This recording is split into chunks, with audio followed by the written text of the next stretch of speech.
Roman Rings versus solo seeker মধ্যে আমরা একটি ট্রাইবাল চিফ কম্ব্যাট ম্যাচ দেখতে চলেছি, যে ম্যাচটিতে আমার ধারণা রোমান রিংস হারতে চলেছে এবং কি আমরা নতুনভাবে দেখতে চলেছি নিউ ট্রাইবাল চিফ সোলো সিকাও। এবং কি সোলো সিকাও কিন্তু পল হেমেনকে চ্যালেঞ্জ দিয়ে রেখেছে যে রোমান রিংসকে যদি সে হারাতে পারে তাহলে সোলো সিকার ওয়াচম্যান হবে পল হেমেন। এবং কি এই ম্যাচটির কোনো একটি পর্যায়ে আমরা দ্য রকের রিটার্ন দেখতে চলেছি এবং কি আমরা দেখতে চলেছি লিভ মর্গান ভার্সেস রিয়া রিপ্লির মধ্যে একটি women's world championship match, last standing match. তো এই ম্যাচটিতে আমার মনে হচ্ছে বেকি লিঞ্চ এসে ইন্টারফেস করবে এবং কি সেই ম্যাচটিতে রিয়া রিপ্লি জয়লাভ করতে সক্ষম হবে। এবং কি রেসলম্যানিয়া 41 আমরা লিভ মর্গান, রিয়া রিপ্লি এবং কি বেকি লিঞ্চের একটি ট্রিপল থ্রেট ম্যাচ দেখতে চলেছি। ড্রু ম্যাকইন্টায়ার ভার্সেস জেউসের মধ্যে একটি সিঙ্গেল ম্যাচ হতে চলেছে এবং সেই ম্যাচটিতে আমার ধারণা থাকবে ড্রু ম্যাকইন্টায়ার জয়লাভ করতে চলেছে। সিএম পাঙ্ক ভার্সেস সেথ ফ্রিকেন রলিন্সের মধ্যে একটি সিঙ্গেল ম্যাচ হতে চলেছে, তবে আমার মনে হচ্ছে এই ম্যাচটি কোনোভাবে অসম্পূর্ণভাবে ম্যাচটি শেষ হবে এবং কি সেই ম্যাচটিতে সিএম পাঙ্ক জয়লাভ করতে সক্ষম হবে। এবং কি পরবর্তীতে আমরা রেসলম্যানিয়াতে গিয়ে ড্রু ম্যাকইন্টায়ার এবং কি সিএম পাঙ্কের মধ্যে আরো একটি ম্যাচ দেখতে চলেছি। ওমেন্সদের মধ্যে ইন্টারকন্টিনেন্টাল চ্যাম্পিয়নশিপের জন্য একটি ম্যাচ হতে চলেছে। একদিকে থাকতে চলেছে ডাকোটা কাই, অপরদিকে থাকতে চলেছে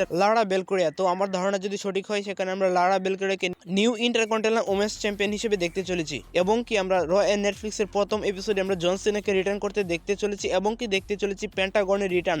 এছাড়াও রয়েছে লগেন পলের একটি বিরাট সম্ভাবনা। তো আজকে ভিডিও এই পর্যন্তই। ভিডিও ভালো লাগলে অবশ্যই লাইক, কমেন্ট এবং কি সাবস্ক্রাইব করে পাশে থাকবেন। ধন্যবাদ সবাইকে।